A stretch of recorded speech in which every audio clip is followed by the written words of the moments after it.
Selamat pagi bersama saya Cindy Raja. Mari kita awali pagi ini dengan semangat baru, motivasi hidup sehat dan inspirasi yang akan membawa kita lebih dekat kepada kebugaran fisik, mental dan spiritual.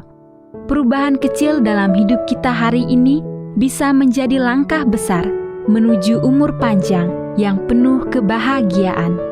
Bersama kita akan merangkul kisah kemenangan, wawasan menarik, dan kekuatan harian yang berakar pada kebesaran Sang Pencipta.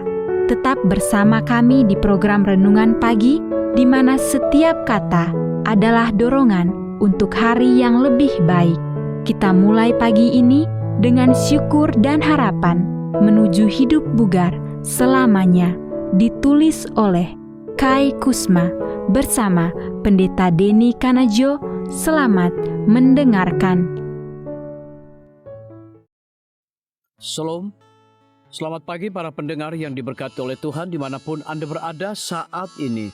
Kita akan sama-sama mendengarkan firman Tuhan melalui audio Renungan Pagi pada tanggal 3 Maret 2025 dengan judul Keindahan Bagi Pikiran. Sebelum kita melanjutkan bacaan renungan kita pada pagi hari ini, kembali saya mengajak semua para pendengar yang setia untuk berdoa bersama-sama. Bapa kami yang bersemayam di dalam takhta kerajaan sorga, terpujilah nama-Mu ya Tuhan pada saat ini. Sebelum kami melakukan aktivitas sepanjang hari ini, kami sangat rindu Tuhan untuk merenungkan kebenaran firman Tuhan. Kami butuh kuasa Roh Kudus-Mu Tuhan. Dicurahkanlah kepada masing-masing kami. Terima kasih Tuhan Yesus, ampuni kami Bapa, karena kami sudah berdoa hanya di dalam nama Tuhan dan Juru Selamat kami. Amin. Ayat inti kita terambil di dalam Mazmur 119 ayat yang ke-11. Demikian firman Tuhan. Dalam hatiku aku menyimpan janji-Mu supaya aku jangan berdosa terhadap Engkau. Mari kita ikuti penjelasannya. Malam tanggal 3 Maret tahun 1947 adalah gelap dan dingin. Saya berbaring sendirian di sebuah ruang bersalin di rumah sakit. Secara berkala seorang perawat akan datang untuk memeriksa saya. Persalinan dan melahirkan selalu merupakan perjuangan yang panjang bagi saya. Untuk melalui waktu di antara kontraksi-kontraksi, saya mengulangi ayat-ayat Alkitab untuk diri saya sendiri sampai akhirnya dokter mengumumkan, dia perempuan.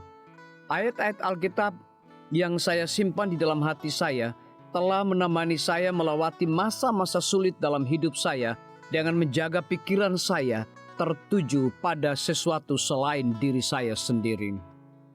Tidak hanya pada saat kesakitan dan stres, tetapi juga pada saat damai. Firman yang disimpan dalam pikiran membawa kegembiraan dan dimensi-dimensi pemahaman baru. Mempelajari ayat-ayat Alkitab dan menghafal puisi adalah bagian yang penting dari masa kanak-kanak saya dan selama masa sekolah saya. Saya bahkan belajar untuk mempertahankan kepercayaan saya dengan demikianlah firman Tuhan.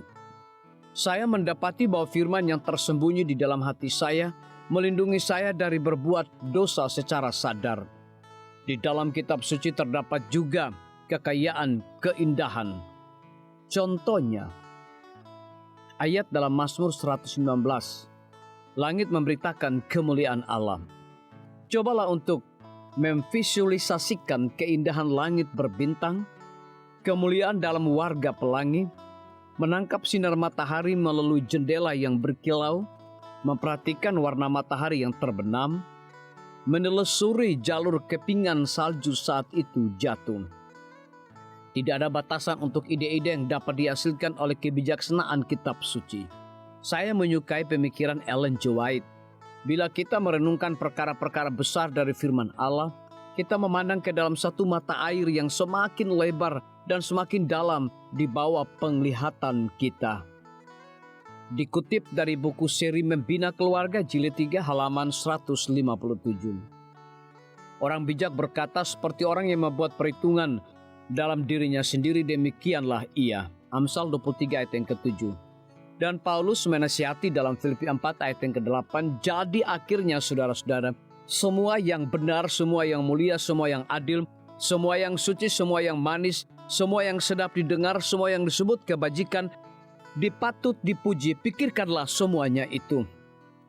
Di dunia yang penuh dengan kekerasan hawa nafsu, keserakahan, dan ketidakjujuran, kita dapat terlepas dari kebobrokan moral dan mental dengan secara sadar mengisi pikiran kita dengan firman Tuhan. Firman-Nya adalah kehidupan dan kebenaran, sumber damai sorga dan kegembiraan yang dibuka di dalam jiwa melalui kata-kata inspirasi akan menjadi sungai pengaruh untuk memberkati semua yang datang di dalam jangkauannya. Dikutip dari buku seri Membina Keluarga Jilid 3 halaman 177. Inilah tantangannya. Hafalkan satu ayat Alkitab sehari selama 21 hari berikutnya dan lihat bagaimana itu membuat perbedaan dalam hidup Anda.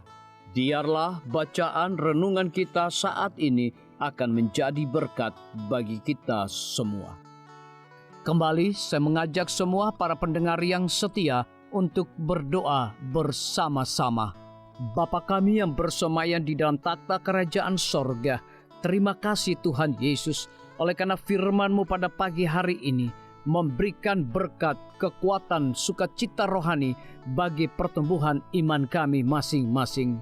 Pada saat ini Tuhan kembali hamba-Mu berdoa untuk pemerintah kami. Tuhan memberkati Bapak Presiden bersama Wakil Presiden, para menteri dan seluruh stafnya. Bapak Gubernur bersama wakil, Bapak Bupati bersama wakil, Bapak Wali Kota bersama wakil, camat dan seluruh stafnya, kepala desa, lurah, RT, RW, dimanapun mereka berada saat ini. Tuhan lindungi mereka, pelihara mereka, curahkan mereka hikmat pengetahuan sorga, kekuatan kesehatan, agar mereka dapat menjalankan roda pemerintahan boleh sesuai dengan amanah dan titah Tuhan sendiri. Tidak lupa juga kami menyerahkan pimpinan-pimpinan organisasi gerejawi Tuhan dari tingkat yang tertinggi sampai kepada seluruh gembala jemaat. Tuhan urapi mereka, Tuhan berkati mereka. Mereka sangat butuh kuasa Roh Kudus dalam pelayanan mereka setiap hari. Para tim medis, Tuhan berkati dokter umum, dokter spesialis, perawat bidan, para apoteker, dan semua yang memberikan waktu dan tenaga mereka melayani di rumah sakit, puskesmas, bahkan pustu kepada setiap para pasien yang datang membutuhkan pertolongan pelayanan mereka. Engkau berikan mereka sukacita sorga, roh dedikasi yang tinggi, agar mereka dapat memberikan pelayanan yang terbaik, sehingga dengan bantuan dan jamahan Tuhan, semua para pasien dapat memperoleh kesembuhan. Guru-guru, kepala sekolah, setiap siswa, mahasiswa, dosen, rektor di setiap lembaga pendidikan swasta maupun negeri, Tuhan urapi mereka agar mereka dapat mendidik setiap siswa maupun mahasiswa untuk memiliki nilai-nilai religius di dalam diri mereka masing-masing. TNI, Polri, PNS, wira swasta, petani, pedagang, nelayan, ojek online, saudara-saudara kami juga yang ada di dalam penjara, Tuhan hiburkan mereka, Tuhan berkati mereka, cukupkan kebutuhan mereka, dan berikan juga mereka sukacita senantiasa. Para pendengar yang setia yang berulang tahun saat ini dimanapun mereka berada, biarlah dengan bertambahnya usia yang Tuhan percayakan dalam hidup mereka, mereka hidup selalu bersyukur, berterima kasih, dan menjadi saluran berkat bagi sesama manusia. Yang berada di dalam kebimbangan ketidakpastian hidup, Tuhan juga berikan iman yang teguh kepada mereka. Terima kasih Tuhan Yesus, ampuni kami Bapa, karena kami sudah berdoa hanya di dalam nama Tuhan dan Juru Selamat kami. Amin. Demikian firman Tuhan yang telah kita dengarkan. Semoga hari ini menjadi berkat bagi kita semua. Sampai jumpa, Tuhan memberkati.